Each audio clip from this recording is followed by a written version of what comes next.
After learning of the existence of the Imperium of Man, the colossal alien cyborg known as the Cacodominus uses its psychic abilities to secure the services of 17 wandering Dreadblades. Each of the knights is charged with a different mission. One is sent to find a sunless planet on which an ancient technological marvel is buried.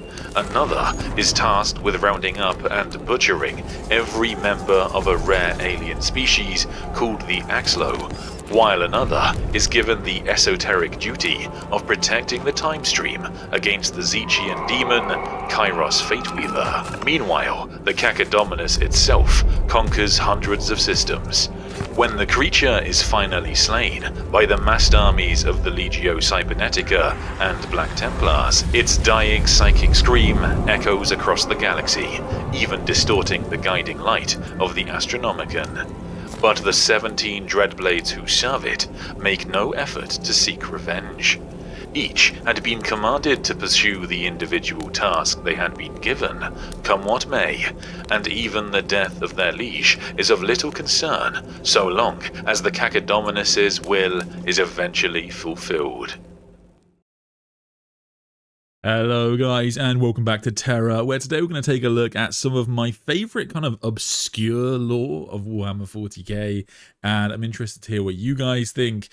Yes, I have a moustache now, and let's jump straight in then, talking about the Cacodominus. I've talked about him on the channel before because it's one of those wonderfully absurd parts of 40k lore that gets so little attention. So that passage, for example, is from the Chaos Knights Codex from 8th edition. The lore of the Cacodominus is sprinkled throughout codexes in, like, sometimes just a single sentence, sometimes a whole paragraph, but we know so little about it. And yet, as you can probably tell, some of its feats are so absurd. I mean, it's not an exaggeration to say put it on par with some characters like the Emperor. This guy, this beast, this thing, this machine psychically dominated 1,300 planetary systems. What a feat that is. I mean, the Emperor has never done anything like that in 30k or 40k, so just an absurd thing to happen. What's amazing about this lore is that it basically comes from the idea of the writers at Black Library and Games Workshop needing to come up with an idea as to why the Black Templars chapter don't field librarians in combat. If you play Black Templars in the tabletop, for example, you can't run librarians.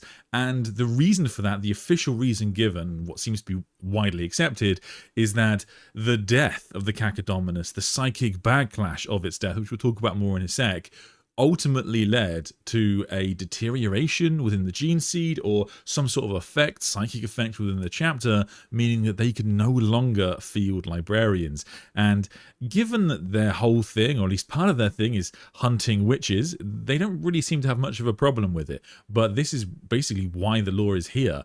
And it's one of those times where when you read Warhammer 40k, you'll notice that a lot of the numbers are kind of all over the place. You know, 7 Space Marines taking over a planet, 1 million guardsmen invading a system. Some of the numbers just kind of run a bit small, but this is one of the few times where some writer at Games Workshop really put their foot on the pedal, and all of a sudden we've got this just wildly insane lore about a single Xenos cyborg that was able to dominate so many people and seemingly kind of hold a grudge against chaos gods and entire Xenos races, something that had, you know, planned incredibly forwardly far into the future.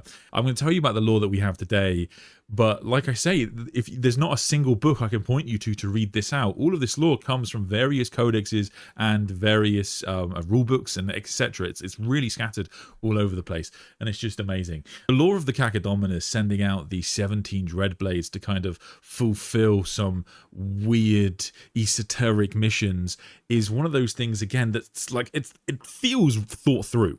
Like, it's very specific. Like, they wanted to deal with Kairos Fateweaver. They wanted to deal with a Xenos race known as the Axlo, and they wanted to find a sunless planet with ancient technological marvels. These things all track for a being that would want to take over the galaxy, right? Because Kairos Fateweaver is As far as we know, or as rumors suggest at the very least, tough to say because it's demons, but one of the few creatures that genuinely can see into the future with some clarity. And so if you wanted to overcome the Chaos Gods, taking out Kairos Fateweaver in particular makes a lot of sense. And we don't know much about the Axlo, but presumably they would be a threat to him in the future, which is just amazing. And the reason this is so bizarre and where it kind of devolves is from what we know about how it was taken down, because it was taken down by a coalition of the Black Templars and the Legio Cybernetica. The Legio Cybernetica are the data smiths, the part of the Adeptus Mechanicus that are in charge of robots, so far as they can have robots that follow kind of their strict doctrina. And this is a very bizarre pairing because not typically paired in the setting, but also the fact that the Legio Cybernetica were called in might tell us a little bit more about what the Cacodominus was and why it posed such a threat. Because if it was a cyborg, perhaps the cyborg was able to control certain levels and dominate certain parts of technology, and the Legio Cybernetica was somehow resistant to it.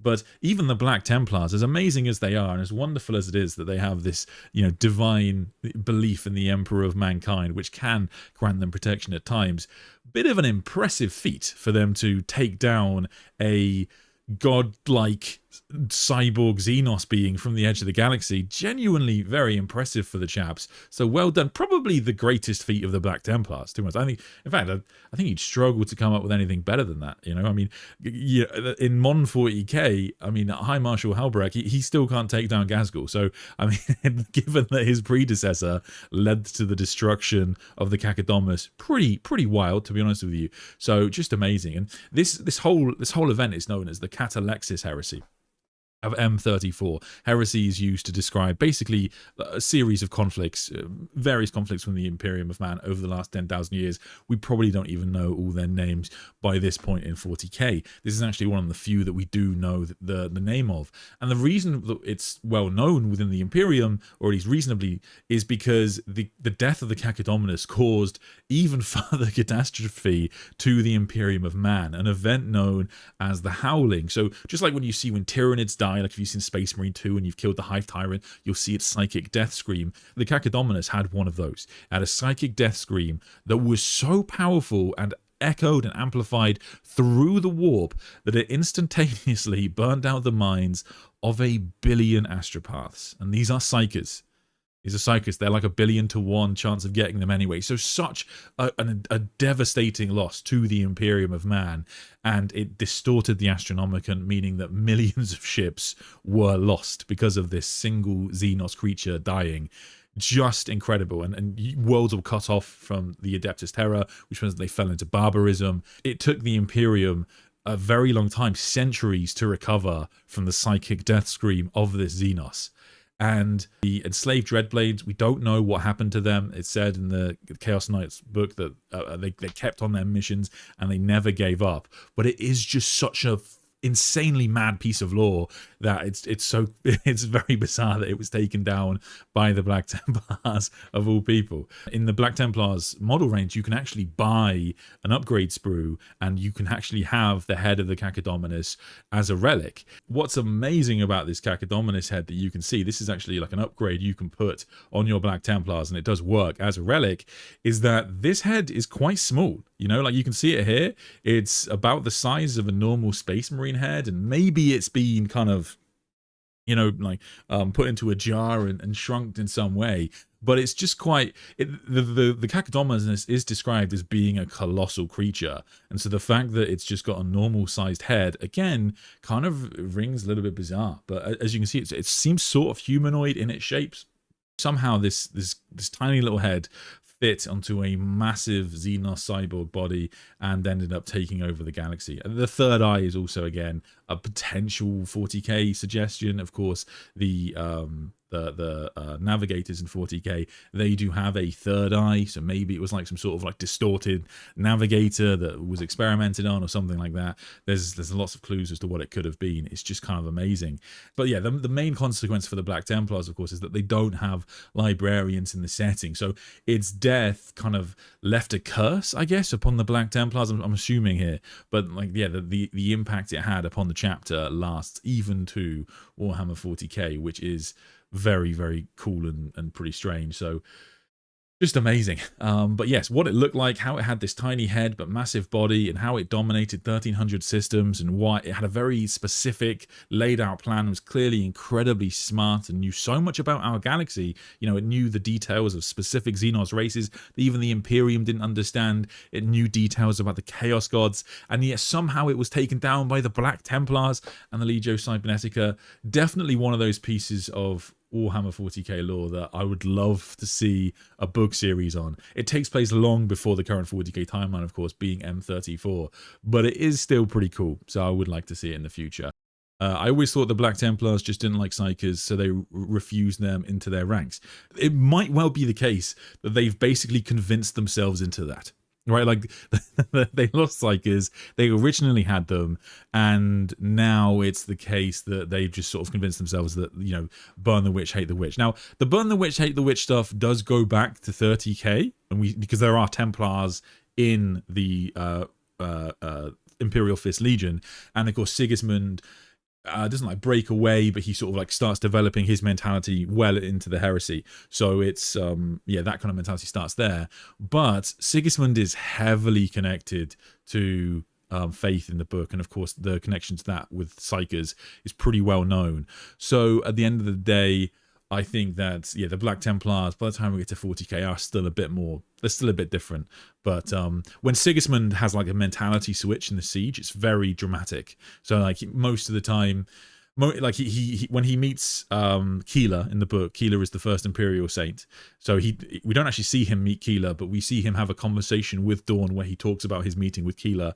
She convinces him to not go to Istvan. She convinces him to, you know, that he's going to be needed, and that's what causes his rift with Rogue Dawn. And then later on in the siege, when he properly just accepts who he is, he gets given the Black Blade of Sigismund, and the Black Blade is basically implied to have been given to him through a channel by the Emperor. So he takes that largely as an insinuation that the Emperor has blessed his divine belief within him, and after that point, he's just a different guy. He's no longer Sigismund first captain. He is Sigismund, the Emperor's champion, and he is a bad man and kills everyone. Could the Cacodominus be one of the missing Primarchs? I think unlikely. It's definitely said to be Xenos. You know, outright said to be Xenos in origin. In terms of what it is, it's such a good question. Is it, for example, a unique Xenos race? Is it something that is left over from the Great Crusade that ended up building itself a massive body and ended up trying to take revenge on the Imperium? Is it just an alien cyborg that was created by some outside factor to be a danger to the Imperium of Man, so kind of soften them up for the Necrons or the Tyranids? Is it a rogue AI? Is it a human AI from the Dark Age of technology? The skull is sort of human like looking, so it, you know, maybe it's something like that. It's not impossible. It's just some sort of distorted human skull, I guess, with a third eye. I think it's more interesting to be Xenos, and the question is it alone? You know, could there be another one? Because like 1300 planetary systems is so absurd. Like, it's such an absurd thing to have that if there is another one, it could be devastating for the Imperium. Thanks for watching this stream. If you could help me appease YouTube's machine spirit by liking and subscribing, I would greatly appreciate it. If you couldn't make the stream live but want to ask me a question anyway, consider posting it in our community tab and I'll answer it next time. To support the channel, click the join button below, which will give you access to more content, and you can drop into the members Discord where all the coolest Terrans hang out, away from the watchful eyes of the Inquisition. Thanks for joining me, and until next time, I wait for you and I forgive you. Good night.